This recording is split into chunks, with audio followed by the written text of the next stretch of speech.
Saya ingin sampaikan bahwa kami di BNI memang konsen terkait dengan sektor pertanian. Eh, Pak Winu, kami sampaikan bahwa kami melakukan proses pembiayaan porang ini mungkin perbankan yang pertama ya. Kami memulai porang ini ada di Kota Madiun dan saat ini lagi booming. Nanti kami sampaikan permasalahan dan kondisi terkait dengan porang itu sendiri. Baik Bapak Ibu semuanya, tadi sudah dijelaskan panjang lebar terkait dengan bagaimana sih para pelaku porang ini, petani porang ini bisa mendapatkan proses pembiayaan. Tadi Bu Enda, Pak Isna ini juga sudah sampaikan beberapa hal. Saya hanya ingin fokus bahwa ternyata potensi pertanian itu cukup besar, di mana kita ketahui bersama bahwa di antara sektor-sektor UMKM yang ada, sektor pertanian, peternakan, kehutanan, perikanan ternyata masih menduduki peringkat pertama sebesar 49%. Hal ini menunjukkan bahwa sebenarnya ketika kita bicara tentang jumlah petani Indonesia, jumlahnya itu cukup besar, yaitu 35,7 juta petani. Dari sistem RDKK terdapat 10,8 juta. Ini baru 30% dari total petani yang ada di Indonesia. Oleh karena itu, kami melihat apa yang dicanangkan oleh Bapak Joko Widodo bahwa petani Indonesia harus lebih kreatif. Petani Indonesia harus lebih masif dengan skala yang lebih besar. Sehingga perlu dibentuk korporasi pertanian. Oleh karena itu, kami berkoordinasi dengan Kementan mencoba mendorong korporasi pertanian ini. Dan tentu ini tidak mudah, Bapak Ibu semuanya. Ini memerlukan beberapa effort yang ada di lapangan sehingga kami bisa memenuhi apa yang menjadi keinginan Pak Presiden Joko Widodo. Sebagaimana kita ketahui bersama bahwa ternyata para petani itu mengalami banyak hal, banyak kendala yang menyebabkan mereka produktivitasnya tidak kurang seberapa bagus.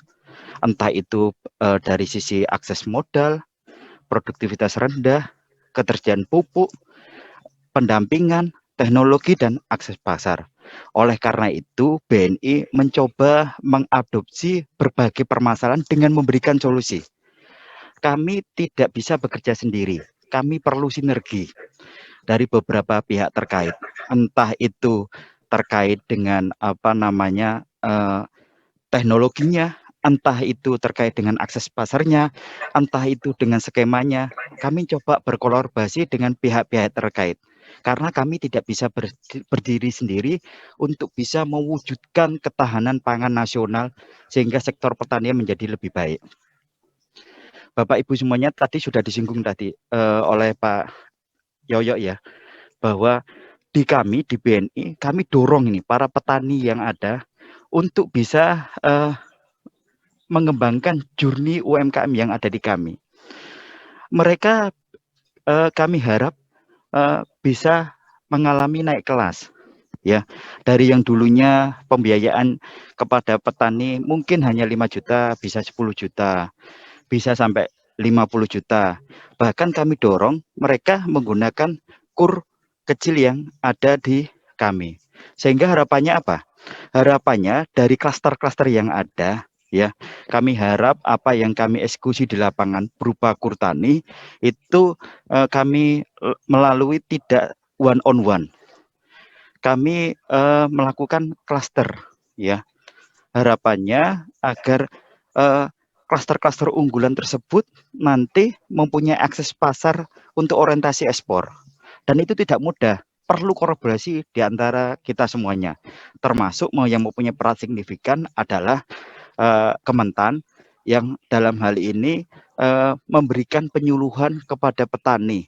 Bagaimana mereka tetap semangat, tetap mempunyai kreativitas meskipun di saat pandemi sulit seperti saat ini. Bapak Ibu semuanya, ingin saya sampaikan dan ini saat ini sudah jalan bahwa kita di BNI terus mendorong sektor pertanian ini dengan berbagai macam kegiatan dan ini ujungnya adalah bagaimana meningkatkan produktivitas petani, meningkatkan kesejahteraan para petani itu sendiri sehingga apa yang kita cita-citakan bersama bahwa pertanian Indonesia itu mampu mewujudkan lumbung pangan di tahun 2045 segera terwujud. Apa yang kami lakukan? Kami mendorong melalui Kurtani di 13 provinsi karena kami dipercaya oleh Kementan melalui proyek Kartu Tani di 13 provinsi tersebut sehingga kita dorong. Tadi Pak Isna ini dalam hal ini BSI kami di Aceh diambil alih oleh Pak Isna ini karena Aceh menggunakan konun sehingga Provinsi Aceh kita berikan ke BSI nanti yang mengimplementasikan. Kami punya perhutanan sosial dan ini salah satunya yang ada di Madiun dengan tanaman porang yang ada. Kami dorong para petani di sekitar hutan agar satu, dia bisa meningkatkan kelestarian hutan, tetapi juga dapat meningkatkan skala ekonominya dengan meningkatkan produksi pertanian yang ada. Kami dorong kondisi seperti itu. Kami dengan KLHK mempunyai kelolaan, kami dengan KLHK dan Perhutani mempunyai kelolaan di 16 kota kabupaten. Harapannya itu terus meningkat sehingga masyarakat hutan ini secara ekonomi bisa meningkat. Dan yang kita inginkan bersama bahwa keberadaan komoditas tertentu, terutama di komoditas porang ini, bisa meningkatkan nilai jual, terutama memberikan kontribusi bagi ekonomi mereka sendiri sebagai petani. Ini yang kita dorong. Terus kemudian kita sadar Bapak Ibu semuanya bahwa pertanian ini tidak bisa menggunakan cara-cara lama, tradisional, yang mana cara-cara tersebut mungkin belum efektif. Kita mengikut sertakan salah satunya dengan Kopitu ini ya, bahwa kita kerjasama dengan startup, kita saat ini kerjasama dengan beberapa swasta yang mempunyai kecanggihan teknologi untuk bisa mensupport keberadaan pertanian kita. Masa di revolusi industri ada 4.0, pertanian tidak ada sama sekali kan. Oleh karena itu kita dorong, meskipun kita sadar bahwa ada batasan peranan kita dalam hal ini sebagai perbankan hanya terkait dengan pembiayaan. Tetapi kami mengkolaborasikan dalam program yang ada. Kami juga punya kewirausahaan pertanian. Dalam hal ini kami di Garut yang harapannya bisa menjadikan korporasi pertanian itu terwujud keberadaannya. Dan program yang ada ini masih terus tetap berjalan Bapak Ibu semuanya. Di tahun 2001 ini kami coba untuk memperbaiki dari program-program 2020 yang ada yang tadi saya sebutkan. Kami saat ini menerapkan millennial smart farming. Ya, millennial smart farming. Apa itu millennial smart farming? Kami pengen bahwa sektor pertanian ini bisa diinisiasi kaum muda. Karena kami percaya bahwa kaum muda ini yang menjadi motor penggerak sektor pertanian menjadi lebih maju. Saya bayangkan, mohon maaf Bapak Ibu semuanya, ini sekedar sharing aja bahwa oke lah kita kalah dengan Thailand, kita kalah dengan Vietnam, masa kita kalah dengan Myanmar yang sedang bergejolak. Ini yang menunjukkan bahwa perlunya peran para milenial untuk terjun di sektor pertanian. Kami mempunyai impian bahwa sektor pertanian yang ada diinisiasi oleh para petanian milenial yang ada. Nanti yang menjadi kelompok taninya adalah petani milenial. Nanti yang menjadi off-takernya adalah petani milenial. Ya. Nanti yang menjadi avalisnya adalah petani milenial. Kondisinya seperti itu Bapak Ibu semuanya. Apakah itu hal yang mustahil? Tidak Bapak Ibu semuanya. Kami sudah menerapkan konsep ini di 2 tempat. Meskipun kami bersusah payah di dalamnya untuk bisa mencari para milenial yang tertarik di dunia pertanian. Karena kami mempunyai keinginan bahwa yang pertama dari konsep ini, kita create petani milenial yang ada. Harapannya petani milenial ini mempengaruhi kepada milenial-milenial yang lain untuk tertarik di dunia pertanian. Yang ketiga adalah para petani milenial ini menjadi role model bagi entitas pertanian yang ada. Sehingga orang-orang yang sudah berumur berpikir bahwa dia tidak bisa menggunakan cara-cara lama, harus dengan cara-cara baru agar produksinya menjadi lebih baik. Dan ini kami buktikan ketika kami mengadakan acara di Cicalengka, Bandung, dan di Polonharjo, Klaten, Jawa Tengah. Besok tanggal 11 Juni akan kita lakukan di Bali. Kita gandeng juga dengan para milenial yang ada.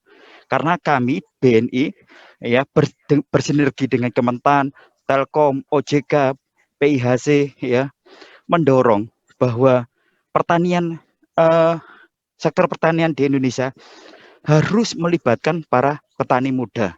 Karena kami terilhami apa yang disampaikan oleh Bung Karno, berikan saya 10 pemuda, akan saya ubah dunia ini. Oleh karena itu kami mencoba mengimplementasikan program Millennial Smart Farming yang ada. Bapak Ibu semuanya yang luar biasa, ini adalah contoh bahwa beberapa bulan yang lalu Bu Khofifah Indar Parawansa, Gubernur Jawa Timur, itu secara simbolis apa istilahnya, memberikan penghargaan kepada kita sebagai penyalur porang pas waktu itu. Dan ini menjadi percontohan bagi tempat-tempat lainnya.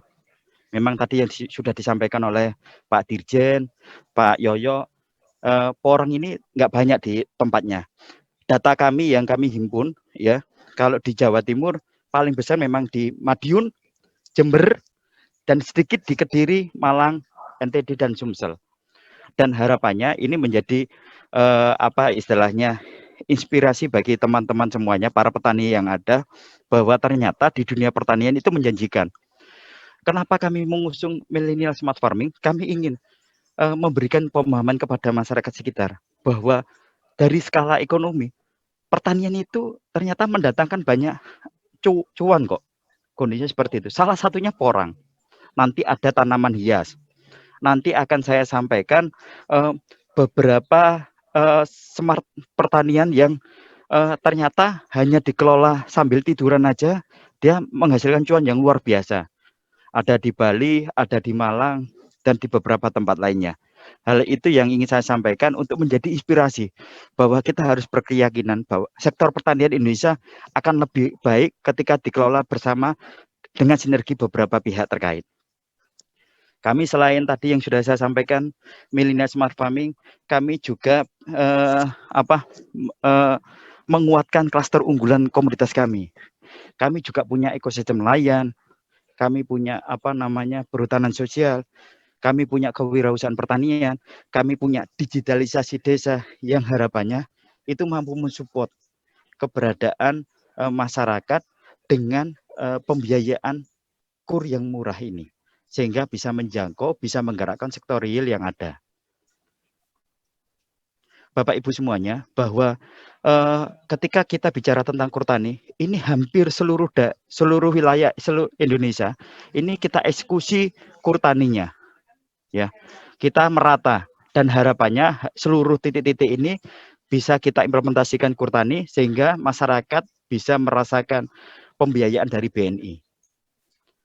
Nah, ini skema yang kami lakukan tadi sudah banyak dibahas oleh Bu Enda, oleh Pak Yoyo sendiri, dan oleh Pak Isna ini bahwa bicara tentang skema pembiayaan porang ini, petani ya mengajukan kerjasama dengan collection agent.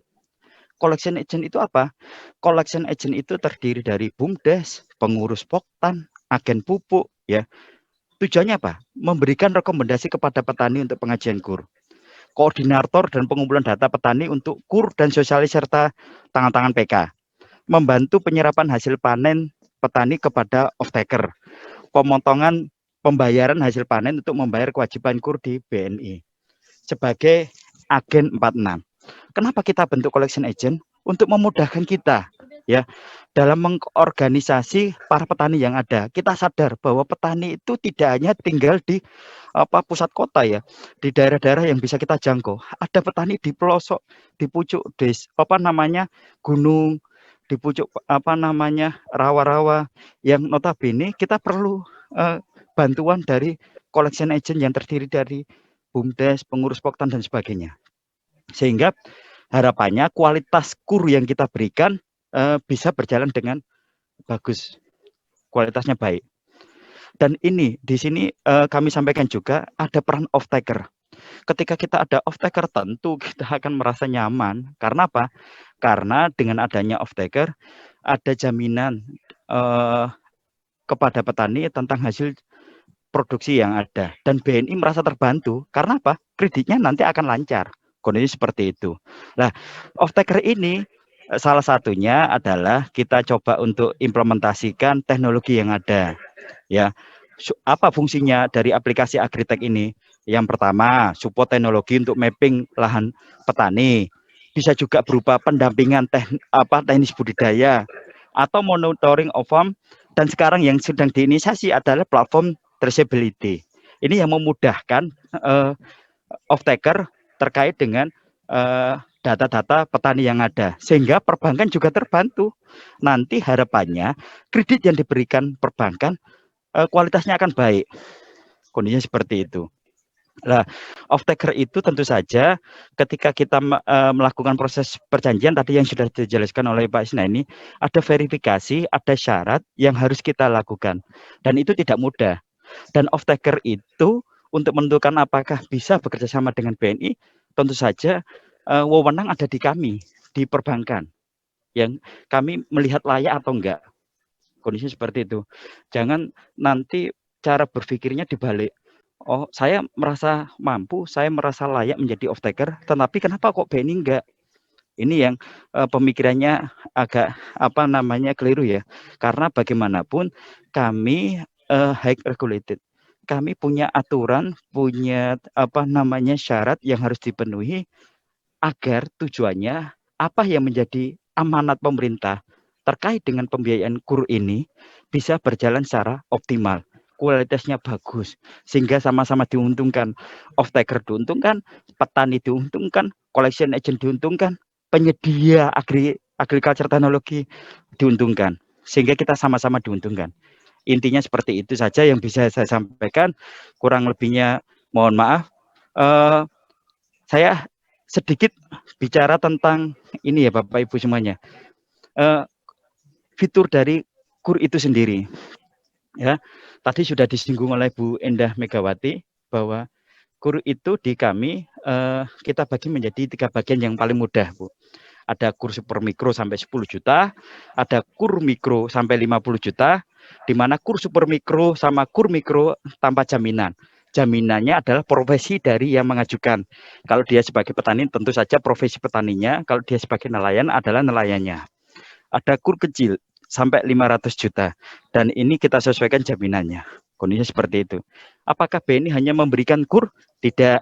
BNI juga secara komersial punya kredit yang bisa membantu para UMKM, terutama tadi yang disampaikan oleh penanya, salah satunya, kalau misalnya kebutuhannya lebih dari 500 juta, bisa nggak kita beri pembiayaan? Sangat bisa.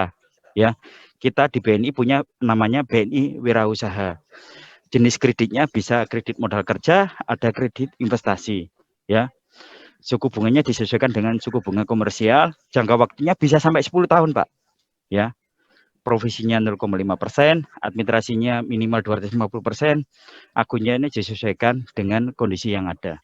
Itu saja yang bisa saya sampaikan. Nanti pertanyaannya bisa sambil jalan ya. Terima kasih. Kurang lebihnya mohon maaf. Assalamualaikum warahmatullahi wabarakatuh.